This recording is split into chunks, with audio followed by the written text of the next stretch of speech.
Hello नमस्कार दोस्तों, मैं दीनदयाल कुमार स्वागत करता हूं अपने डीके टेक्निकल यूट्यूब चैनल में। तो दोस्तों साइंस के हम सेट नंबर 6 को इस वीडियो में देखेंगे। टोटल हम 25 क्वेश्चन को करा रहे हैं साइंस के। अगर आपने अभी तक पिछले जो भी साइंस के प्रैक्टिस सेट को हमने जितने भी कराए हैं 1 से 5 तक के जो भी प्रैक्टिस सेट कराए हैं उनको आपने अगर नहीं देखा है तो उसका लिंक डिस्क्रिप्शन बॉक्स में मिल जाएगा, वहाँ से आप उन सभी वीडियोज़ को जल्दी से देख लीजिएगा। आपका जो एग्ज़ाम 17 नवंबर से शुरू होने वाला है दोस्तों, तो इस डेट को ध्यान में रखते हुए आप जल्द से जल्द तैयारी शुरू कर दीजिए और सभी वीडियोस को जल्द से जल्द देख लीजिएगा। चलिए आज के वीडियो को हम शुरू कर लेते हैं। तो आज का पहला क्वेश्चन देखेंगे, यंग प्रत्यास्थता गुणांक का सही मात्रक क्या होता है? सही जवाब सी होगा, न्यूटन प्रति मीटर स्क्वायर होता है। इस तरह से है, मीटर स्क्वायर होता है। ठीक है, ध्यान दीजिएगा, सी इसका सही जवाब हो जाएगा। आगे देखेंगे, दूसरा क्वेश्चन दिया है, किस तापमान पर जल का घनत्व अधिकतम होता है? बताना आपको। तो कौन सा ऐसा डिग्री सेल्सियस होता है जिस पर जल का घनत्व सबसे अधिक होता है? तो सही जवाब डी होगा, 4 डिग्री सेल्सियस पर सबसे अधिक होता है। सही जवाब डी होगा। अगला क्वेश्चन देखेंगे, क्वेश्चन नंबर तीसरा दिया है, चंद्रमा पर वायुमंडल नहीं है क्योंकि? बताना आपको। तो चंद्रमा पर वायुमंडल क्यों नहीं है? सही जवाब डी होगा। देखिएगा यहाँ पर परमाणुओं का पलायन वेग जो है उनके वर्ग माध्यमूल से क्या है, वेग से कम है, इसके कारण वहाँ पर क्या है, वायुमंडल नहीं है। सही जवाब डी होगा इस क्वेश्चन का। चलिए अगला प्रश्न देखेंगे। चौथा क्वेश्चन दिया है, ऊनी कपड़े सूती वस्त्रों की अपेक्षा अधिक गर्म होते हैं। तो क्योंकि होते हैं, इसकी अपेक्षा क्यों गर्म होते हैं? इसका सही जवाब डी हो जाएगा, ताप के अच्छे रोधक होते हैं, इसी कारण क्या होते हैं, ऊनी जो कपड़े होते हैं सूती वस्त्रों की अपेक्षा क्या होते हैं, अधिक गर्म होते हैं। राइट आंसर डी हो जाएगा। ठीक है, चलिए अगला क्वेश्चन देखेंगे। डॉपलर का प्रभाव किससे संबंधित है? बताना आपको, जो डॉपलर का नियम किससे संबंधित होता है? सही जवाब ए होगा, ध्वनि से संबंधित होता है। सही जवाब ए हो जाएगा। अगला क्वेश्चन देखेंगे। क्वेश्चन 6 देखेंगे, पास आती हुई रेलगाड़ी की सीटी की आवृत्ति यानी आवाज़ बढ़ती जाती है, ऐसा किस घटना के कारण होता है? आपने देखा होगा, जैसे जैसे पास आता है जो ट्रेन होता है तो उसकी आवृत्ति क्या होती है, बढ़ती जाती है। सही जवाब बी होगा, डॉपलर के प्रभाव के कारण यह होता है। बी इसका सही जवाब हो जाएगा। अगला क्वेश्चन देखेंगे। 7 देखेंगे, चंद्र ग्रहण कब होता है? बताना आपको, कब घटित होता है यानी चंद्र ग्रहण कब लगता है, इसके बारे में पूछा जा रहा है। इसका सही जवाब बी हो जाएगा, पूर्णिमा के दिन क्या होता है, चंद्र ग्रहण लगता है। इसको ध्यान रखना है, कई बार एग्जाम में पूछा जा चुका प्रश्न है। आगे देखेंगे। 8 देखेंगे, दूरदृष्टि दोष से पीड़ित व्यक्ति के चश्मे में कौन सा लेंस प्रयोग किया जाता है? सही जवाब ए होगा, उत्तल लेंस का प्रयोग किया जाता है। ए इसका राइट आंसर हो जाएगा। अगला क्वेश्चन देखेंगे। क्वेश्चन 9 देखेंगे, इलेक्ट्रॉन के आवेश की खोज किसने की थी? बताना आपको, इलेक्ट्रॉन की खोज नहीं पूछा है यहाँ पे, इलेक्ट्रॉन के आवेश की खोज के बारे में पूछा गया है। तो सही आंसर डी हो जाएगा, मिल्कर ने खोज किया था इलेक्ट्रॉन के आवेश की खोज। तो अगला प्रश्न देखेंगे। क्वेश्चन नंबर 10 देखेंगे, लाल लिटमस पेपर को नीला कौन करता है? सही जवाब बी होगा, भस्म जो होता है वो लाल लिटमस पेपर को नीला कर देता है। राइट आंसर बी हो जाएगा। अगला प्रश्न देखेंगे।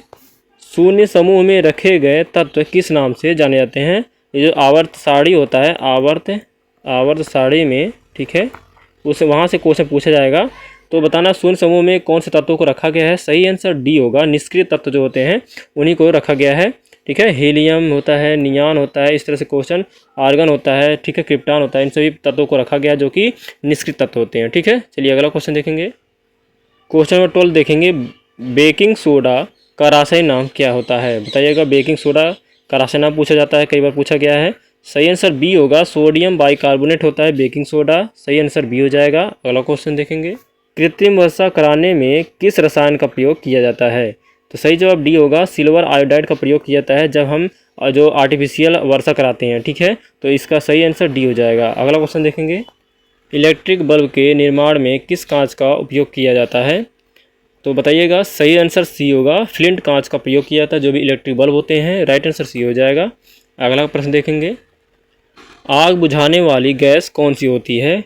जिससे आग बुझाया जाता है उसमें कौन सी गैस होती है? सही आंसर डी होगा, कार्बन डाइऑक्साइड गैस को उसमें भरा रहता है, CO2 होता है। तो अगला प्रश्न देखेंगे। पीने के पानी को शुद्ध करने के लिए निम्नलिखित में से गैसों में से किसी प्रयोग में लाया जाता है? जो पीने का पानी होता है उसमें किस गैस का प्रयोग किया जाता है जिससे वो क्या होता है, क्लीन हो जाता है, शुद्ध हो जाता है, साफ हो जाता है? सही आंसर बी होगा, क्लोरीन का प्रयोग किया जाता है, Cl जिसको बोला जाता है। ठीक है, चलिए अगला प्रश्न देखेंगे। क्वेश्चन नंबर 17 देखें, निम्नलिखित में से किसके द्वारा दूध खट्टा होता है?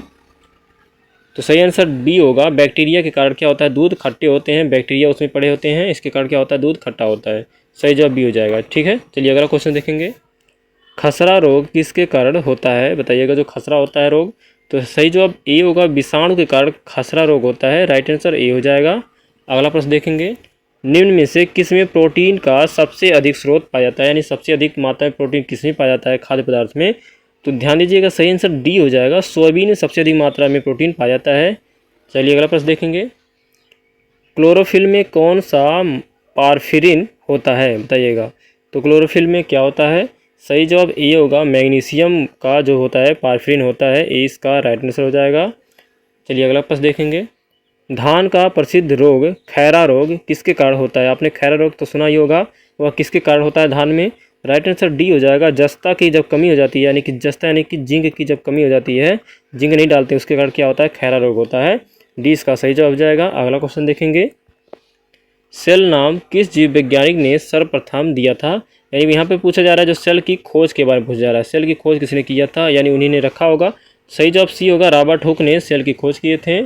चलिए अगला क्वेश्चन देखेंगे, सौर ऊर्जा का सबसे बड़ा यौगिकीकरण कौन सा है, बताइएगा। सौर ऊर्जा किसके द्वारा सबसे अधिक मात्रा में प्रयोग किया जाता है, राइट आंसर डी होगा, हरे पौधों के द्वारा प्रयोग किया जाता है। सौर ऊर्जा यानी कि सूर्य के जो भी प्रकाश होता है उसका प्रयोग पौधों के द्वारा सबसे अधिक मात्रा में किया जाता है, ठीक है। चलिए अगला क्वेश्चन देखेंगे, जंतु तथा उसके आसपास के वातावरण संबंधी अध्ययन को क्या कहते हैं, सही जवाब ये होगा, पारिस्थितिकी कहा जाता है, इसका राइट आंसर हो जाएगा। नेक्स्ट क्वेश्चन देखेंगे, तो आज का अंतिम प्रश्न देखेंगे 25 नंबर को, किस प्रकार के ऊतक शरीर की सुरक्षा कवच का कार्य करते हैं, तो सही आंसर ए हो जाएगा, एपिथेलियमी जो ऊतक होते हैं वो क्या करते हैं, शरीर के जो बाहरी सुरक्षा करते हैं, ये सुरक्षा कवच के रूप में जाने जाते हैं, इसका सही जवाब हो जाएगा। दोस्तों हमने 25 क्वेश्चन को कंप्लीट कर लिए हैं। आपके 25 में से कितने क्वेश्चन सही हो रहे हैं इसको आप कमेंट बॉक्स में जरूर बताइएगा।